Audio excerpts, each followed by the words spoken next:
sou grato por tudo que tenho. O tesouro maior deste mundo me foi dado como herança eterna. Maior prova de um amor tão profundo. Tenho vida, alegria todo o tempo. Tenho amigos, família, muitos irmãos. Foi Jesus, meu amigo verdadeiro, que fez tudo ao me dar a salvação. Louvarei ao Senhor em todo tempo. Seu louvor estará continuamente em meus lábios e também no coração. Jesus Cristo será sempre minha canção.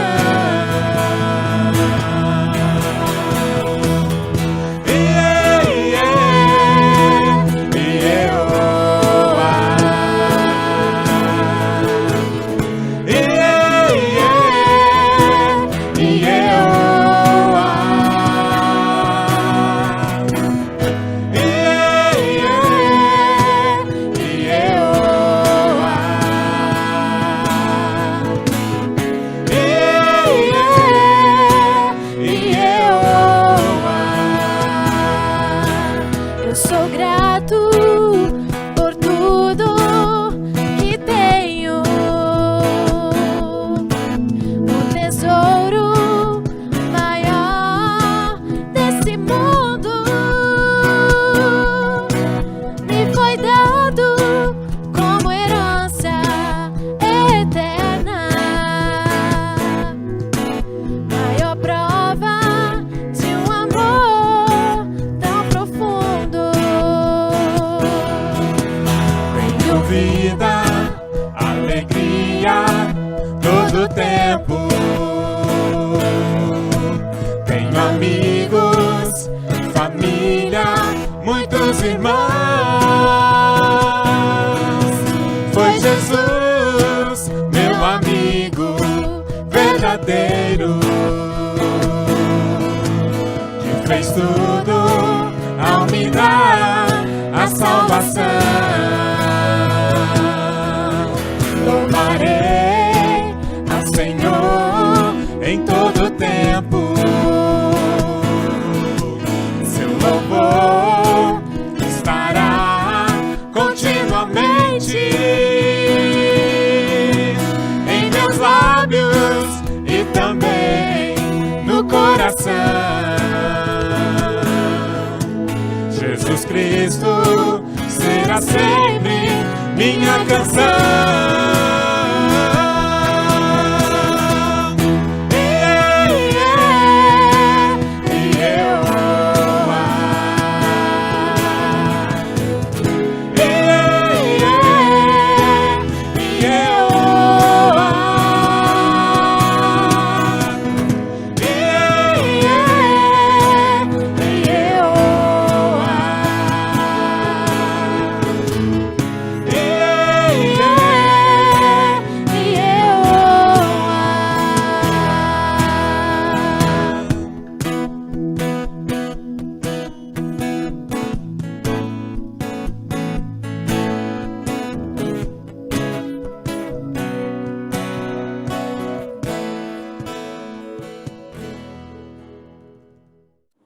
Boa noite, família IBV Nova, tudo bem com vocês? Todos os amigos, amigas, familiares, para você que tem nos acompanhado nos nossos encontros de quinta-feira, nosso encontro para estudo bíblico e também um tempo que nós dedicamos para a oração.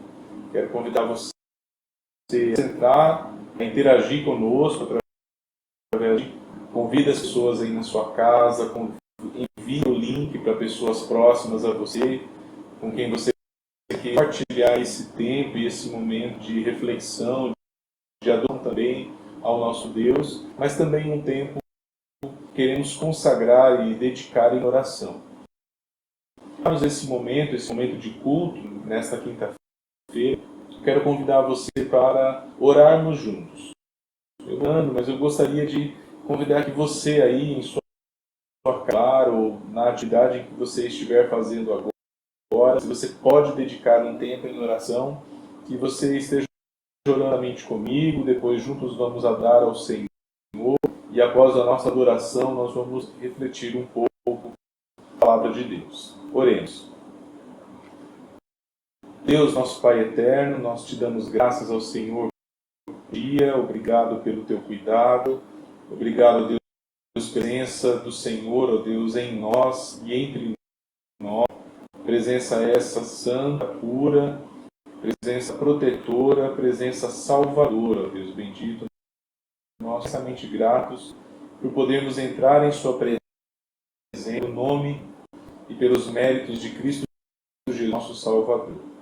Estamos em sua presença, ó Deus, para te bendizer, para glorificar, ó Deus, a sua majestade, a sua grandeza, e também, ó Deus, nos colocamos humildemente diante do Senhor, para clamar, ó Deus, a tua direção, pelas nossas vidas, pela nossa igreja. Abençoa, ó Deus, a igreja, colocando, ó Deus, no coração dos líderes, de cada membro, ó Deus, desejo sincero e verdadeiro, ó Deus, de glória ao santo nome.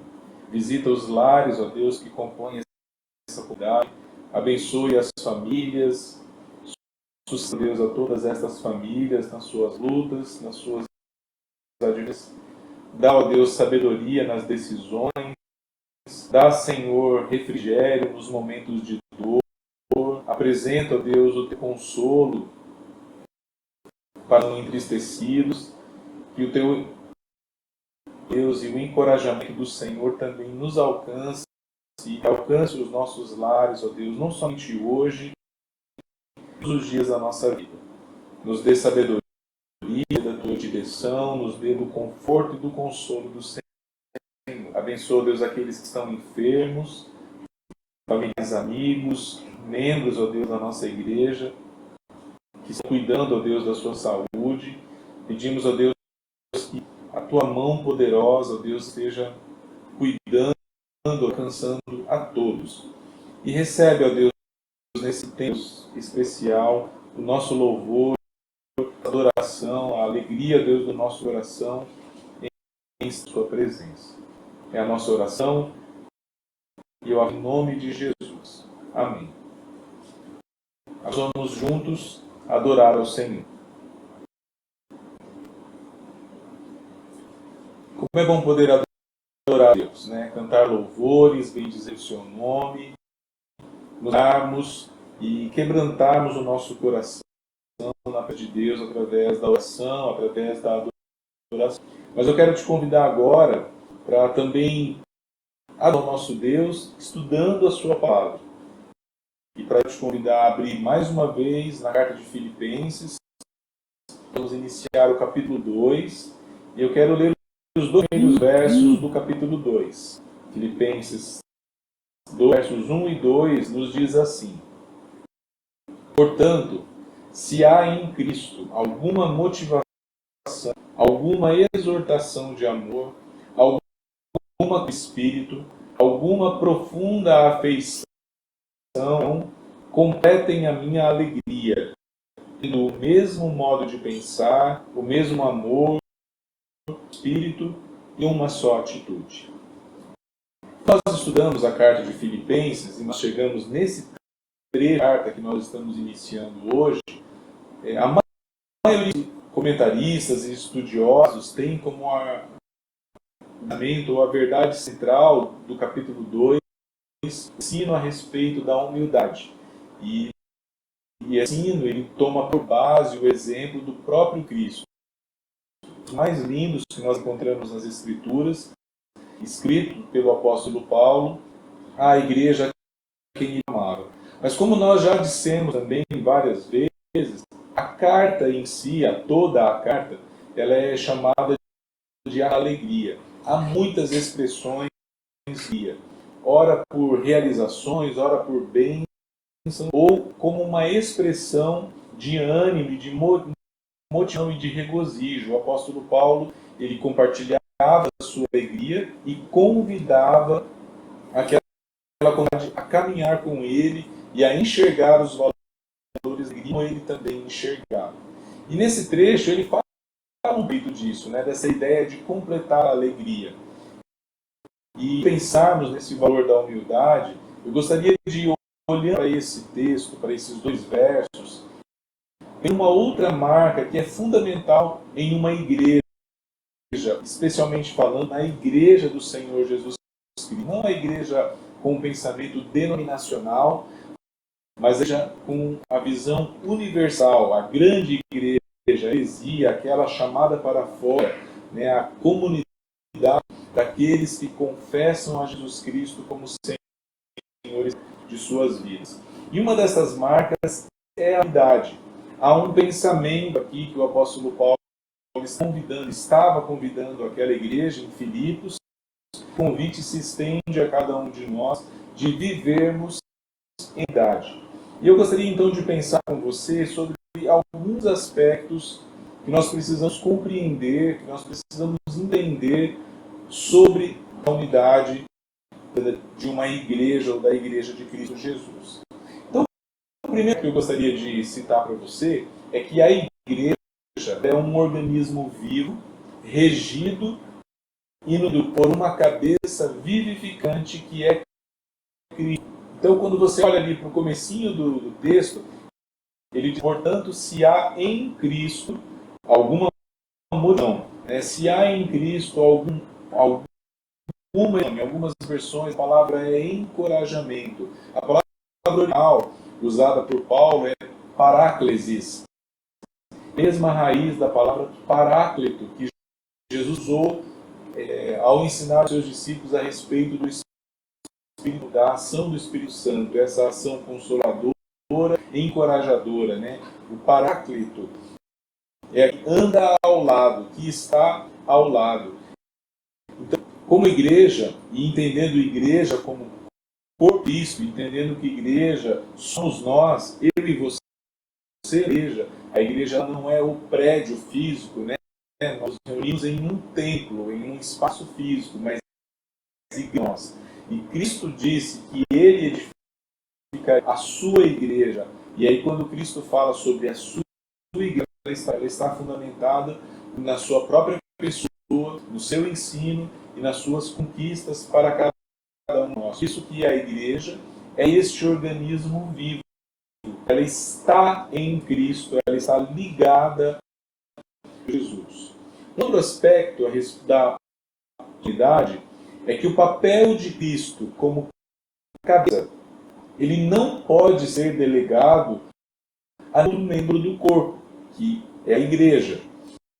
A visão ela precisa ser muito clara para nós. Portanto, se alguém está em Cristo, então toda a toda a espiritualidade, todo o ensino do cristianismo, ele está centrado, fundado, sustentado, fortalecido na pessoa de Jesus Cristo, nos seus exemplos e em tudo aquilo que ele conquistou. É impossível nós substituir este membro específico do corpo, a cabeça, e ele não pode ser substituído. A igreja ela reconhece a liderança, ela reconhece a unidade perfeita do Senhor Jesus Cristo. Nenhum homem, nenhum líder de denominação humana, local, ele pode reivindicar para si uma posição de tão grande responsabilidade que seria estar no comando total e pleno da igreja. Esse papel é do Senhor da igreja, que é o próprio Cristo.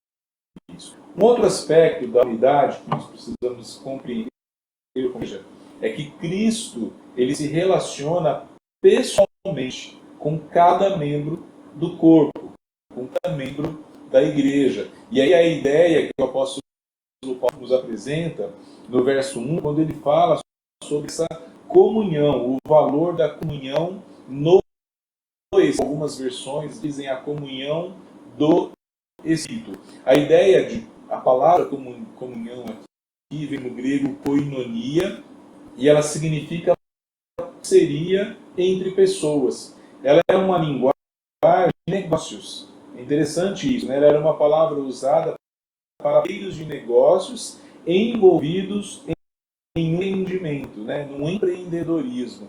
É muito interessante aplicarmos ou trazermos essa ideia para um contexto espiritual, né? Cristo é aquele que está ao nosso lado, conosco, ele se relaciona conosco, ele tem um vínculo com cada um de nós, visando o nosso crescimento e o nosso desenvolvimento.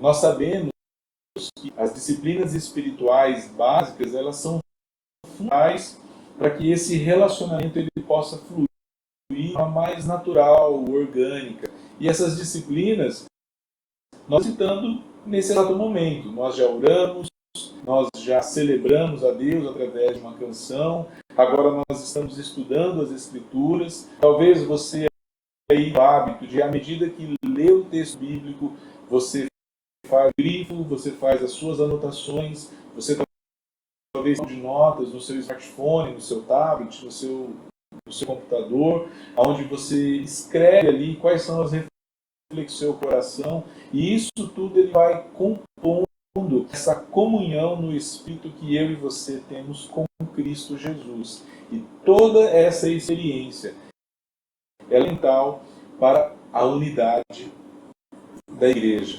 Um outro aspecto importante que nós precisamos compreender a respeito da unidade da igreja é que é Cristo quem governa a igreja. E esse governo ele foi conquistado, e a autoridade de Cristo, a igreja, ela está sustentada na sua encarnação, a sua morte, ressurreição e ascensão. E também na promessa de que ele voltará para os seus, para buscar aqueles que o peçam como Senhor e Salvador. Então, estes aspectos que a gente já citou até agora, reforçar eles com você, de que a igreja é um organismo vivo, nós, eu e você, nós somos regidos e nutridos pela cabeça que é Cristo Jesus. Cristo ele se relaciona conosco, ele não pode ser substituído no papel de liderança, e ele governa com autoridade. Então, foi conquistada pela encarnação, pela sua morte, pela sua ressurreição e ascensão. Mas há um outro aspecto também que o apóstolo Paulo toca nesse texto, que é a exortação ao amor. E a ideia do amor na unidade da igreja nos faz entender que é Cristo quem provê a vida para a igreja, é Cristo quem provê a direção para o corpo de forma coletiva e individual.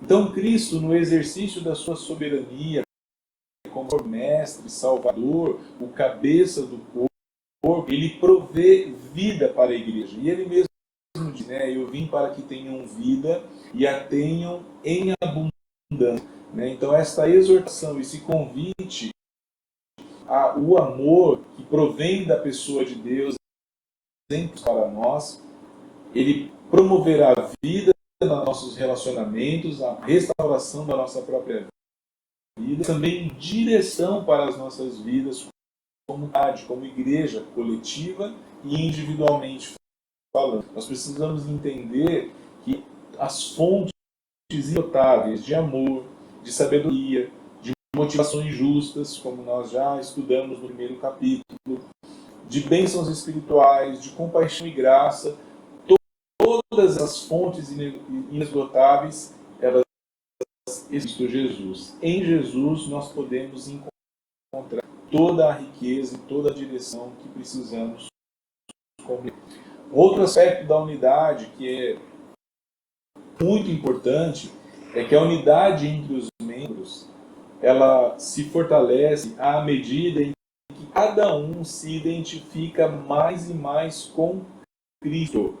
Então, quanto mais eu me identifico com Cristo, e se todos nós fizermos este exercício, nós teremos uma condição maior e melhor e fortalecida de caminharmos juntos. E isso tem a ver com essa que Paulo coloca aqui, de uma profunda afeição e compaixão.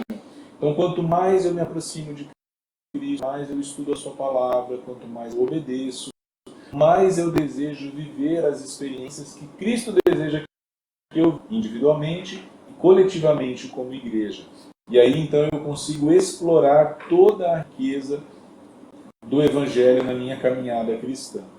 E depois que o Paulo então ele coloca essas virtudes, né, que as motivações em Cristo, a exortação do amor, a comunhão e funda afeição, ele lança então um desafio que no primeiro momento pode parecer um pouco contraditório com o que nós vamos colocar aqui agora. Porque um outro aspecto a respeito da unidade é que na igreja existe a diversidade. Unidade não é uniformidade. E aí, aqui, no verso diz assim, que vocês todos então tenham o mesmo modo de falar, o mesmo amor, um só espírito e uma só atitude. A priori, pode passar a impressão de que ele quer impor uma regra onde todos vão pensar do mesmo jeito, todos vão agir do mesmo jeito, os mesmos movimentos, vão usar a mesma roupa, enfim. Não. Essa ideia rígida que o apóstolo Paulo nos apresenta. Essa ideia é a ideia da uniformidade. A uniformidade, ela tem essa ideia de uma externa que é imposta a nós. A gente consegue compreender isso melhor quando no período escolar nós precisamos respeitar a regra de um colégio usando um uniforme. Uma determinada corporação ela se identifica usando um uniforme. Então, dificilmente uma pessoa que não se submete a uma regra como essa, ela conseguiria trabalhar numa corporação militar, uma vez que o uniforme ele é uma identificação, mas não deixa de ser um normativo a ser cumprido. E a ideia do apóstolo Paulo, quando ele nos convida a amar igual, a amar com igual, a ter um mesmo espírito e uma mesma atitude, é que isso ocorra através da unidade. E a unidade, ela atrai de algo que vem de dentro para fora, não é uma coisa externa. Eu não vou atender, né, ou agir, ter um comportamento apenas para agradar, né, uma questão, um comportamento social dentro de uma religiosidade. Não é isso. O apóstolo Paulo deseja que do meu coração e do seu possam fluir ações espontâneas de amor, de atitudes que obedecem às Escrituras, de comunhão com Cristo e um pensamento que ele seja comum, que ele seja unânime no que diz respeito às verdades da palavra de Deus, aos princípios que a palavra nos apresenta. O que nos ajuda a compreender essa riqueza da diversidade é o capítulo 12 de 1 Coríntios. O apóstolo Paulo ele fala muito a respeito dessa questão da diversidade nesse capítulo. Eu vou citar aqui algumas expressões que ele usa ali. Ele diz assim como o corpo é uma unidade, embora tenha muitos membros, usando aqui o exemplo do corpo físico. O nosso corpo físico é composto por vários membros, mas ele é uma unidade. O corpo não é feito de um só membro, mas de muitos. E aqui a gente está explorando essa riqueza da diversidade. Então, o meu corpo como unidade, ele é composto, assim como o seu, por vários membros. E isso produz riqueza e beleza nesta unidade. Outra verdade que o apóstolo Paulo fala ali em 1 Coríntios 12 é que foi Deus quem dispôs cada membro segundo a sua vontade. Foi Deus quem nos criou da forma que nós somos. E aí, trazendo essa ilustração para a vida da igreja como comunidade, Deus nos colocou ações e ministérios com dons e capacitações diferentes, para que juntos possamos unir as nossas forças e realizarmos a obra do reino de Deus na terra. No verso 4 e 5, há um aspecto muito relevante que você precisa se atentar quando você olha ali para o capítulo 12. Há uma apresentação da Trindade, exaltando essa ideia da diversidade. Ele diz assim, que há uma diversidade de dons, que é o mesmo, uma referência ao Espírito Santo. Há diversidade de ministérios, mas o Senhor é o mesmo. Aí a relação é uma citação, uma referência a Jesus. E depois o apóstolo Paulo diz que há diversidade de formas de atuação, mas é o mesmo Deus que atua tudo em todos. Então veja que o apóstolo Paulo nos apresenta. Nós formamos uma unidade como corpo de Cristo, mas nós somos diversos membros, há diversidade entre nós, e em meio a toda essa riqueza, Deus ele exerce a sua soberania e nós podemos então caminhar juntos. E por fim, há uma ideia muito dolorosa que não pode ser deixada de lado. É que na igreja e na unidade existe interdependência. Quando eu penso assim, tenho o mesmo modo de pensar, o mesmo amor, um só espírito e uma atitude, deve estar claro para nós, na nossa mente, no nosso coração, que o cuidado mútuo, o pastoreio mútuo na comunidade de Cristo é algo essencial. Então pensar, agir, amar, estar em comunhão espiritual uns com os outros é algo que produz esta beleza da interdependência. Nós não somos uma ilha, nós não somos suficientes mesmos. Na verdade, nós nos cumprimos uns aos outros em todos os níveis das nossas relações, sejam elas afetivas, profissionais, acadêmicas, espirituais. Isso é algo interno e essencial na vida do ser humano, quanto mais na vida como igreja. A consciência de que eu e você precisamos estar juntos, precisamos caminhar juntos, essa consciência, e não só consciência, mas a ação, essa atitude de estarmos juntos, é algo que destrona todo o egoísmo e vaidade que possam permear a nossa mente e o nosso coração. Então, nesse dia, hoje, eu quero convidar você a estar refletindo sobre esse valor da unidade. Olhe novamente para o texto junto comigo. Porque se em Cristo há uma situação, se em Cristo há um convite, a exortação de amor, se em Cristo há comunhão no Espírito, e se em Cristo há uma profunda afeição e compaixão, complete a minha alegria. Eu quero aqui agora me colocar na ação do apóstolo Paulo e deixar um pouquinho de lado a experiência dele ali com a igreja em Filipos e fazer dessa experiência, completar da alegria a minha relação com você e comigo, que nós possamos nos completar como igreja e completar a alegria um do outro, olhando para as virtudes que estão em Cristo, desfrutando das virtudes que estão em Cristo, compartilhando com Cristo dessas virtudes e valores de amor, de comunhão, de afeição, mas também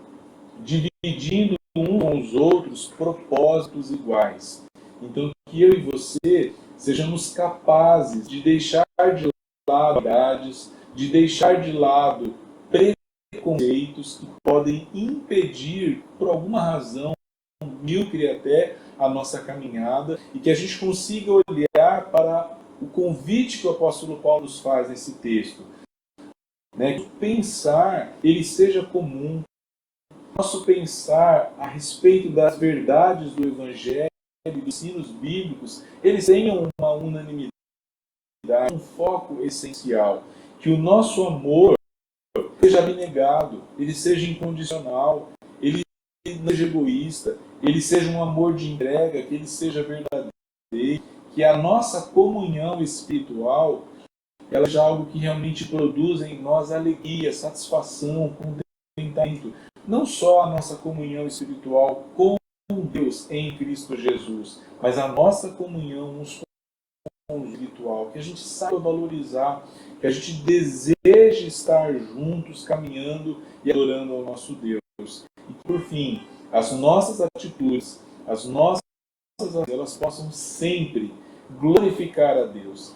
Que as nossas atitudes, elas possam sempre ter como grande referencial Cristo Jesus. E esse vai ser, à medida que estudarmos esse texto, eu quero convidar você já para estar lendo esse texto e ler ele por completo, para que no próximo domingo a gente possa concluir a nossa reflexão, entender que as nossas ações, elas precisam ter como um referencial maior Cristo Jesus. O apóstolo Paulo, ele vai usar o exemplo de Cristo como sendo o grande exemplo, o grande referencial para as nossas vidas. Seja uma vida de humildade, seja na caminhada com a humanidade, que possamos olhar sempre a Jesus, o autor e consumador da nossa fé.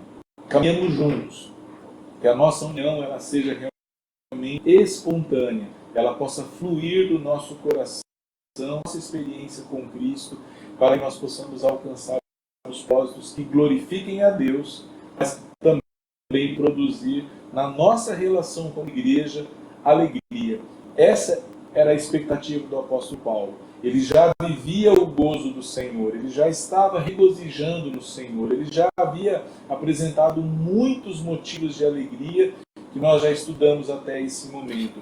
Mas ele fala, olha, essa alegria ela pode ser ampliada, ela pode ser completada, ela pode ser vivida com mais intensidade, por mais tempo, com longevidade, se, olhando para Cristo, estando Cristo, caminhemos unidos uns com os outros.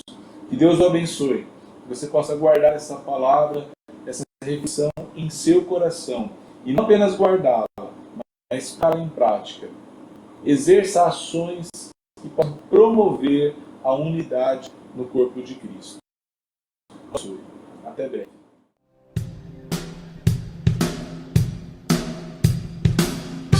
Nossas forças irão se renovar se esperarmos no Senhor, esperarmos no Senhor. Nossas forças irão se